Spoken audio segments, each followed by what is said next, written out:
Ok, niveau zone d'imbalance, pour faire simple, les zones d'imbalance, ce sont juste des zones où il y a d'énormes poches de liquidité qui sont restées en suspens.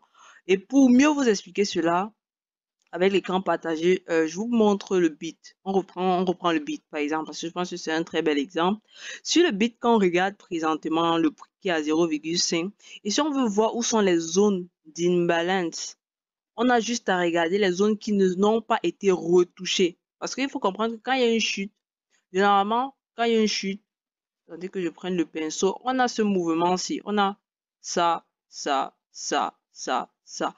Pourquoi il y a ce mouvement? C'est parce que quand il y a une chute comme celle-ci, ce sont des gens qui soit sortent du marché, ils sont en train de sortir du marché. Et quand ils sont en train de sortir du marché, il y a d'autres personnes qui, quand on arrive à ce point, comme c'est un point qui est généralement psychologique, on se dit qu'il y a des personnes qui vont remiser à la hausse. Du coup, ils mettent leur stop loss, par exemple, ici, en se disant que si ça descend jusqu'à ce point-ci, il y aura la possibilité d'arrêter les pertes. Donc, pour bouffer le maximum d'argent dans le marché, ce qu'on appelle le max pain price, ce qu'on fait, c'est que les market makers, ils font en sorte que tous ceux qui ont mis leur stop loss peut-être à ce niveau perdent de l'argent. Et comme ils font ça, ils font que le prix, ils font des échanges de liquidités, de telle sorte que le prix remonte jusqu'à ce point, liquide tous ceux qui ont mis le stop loss à ce niveau-ci, et la chute continue. Et c'est ce qui se passe généralement, comme vous voyez ici. On a cette chute qui est descendue. On était bien dans une chute. Elle est quand même, on est revenu prendre de la liquidité ici. On a continué notre descente. On est ici, on a repris notre liquidité ici. Après, on a encore continué notre descente et ainsi de suite.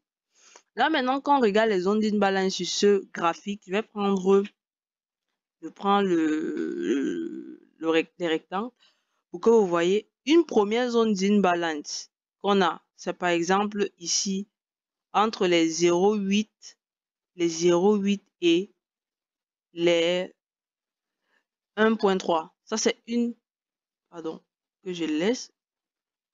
Par exemple, ça, c'est une zone d'imbalance qu'on ne va pas rater. Vous voyez que la chute s'est produite, elle s'est produite, mais jusqu'à présent, on n'est pas venu récupérer cette liquidité, les liquidités qui se retrouvent ici. Donc, ça, c'est une target qui est pleine de liquidités. Donc, quand le prix va repartir, même s'il faut que ça remonte, que je prenne je vais prendre le pinceau. Même s'il faut qu'on remonte, on va remonter comme ça. On va venir prendre peut-être jusqu'à ce niveau-ci. Et après, s'il y a une chute, on va redescendre. Mais on va prendre, cette zone ne peut pas être loupée. Une autre zone d'imbalance, toujours sur ce schéma, c'est par exemple au niveau des... Juste en dessous, au-dessus, ici, il y a énormément de zones. Après les 1,58 jusqu'à ce niveau-ci, c'est une autre zone.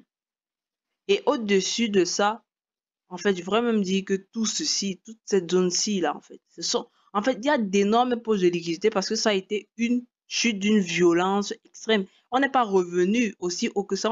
On faisait juste des petits touchés. On liquide des gens, on redescend. Petit touché, on liquide des gens, on redescend. Petit touché, on liquide des gens. Du coup, il y a plein d'argent ici au nord, dans ces différentes poches de liquidité-ci. Et ce sont dans ces zones qu'on appelle des zones d'imbalance en général. Et ce sont de très très belles targets que les boules visent quand le marché repart. Donc en trading, ça peut être aussi intéressant de se positionner là avec du levier, mais pas un levier sauvage, comme je vous ai dit.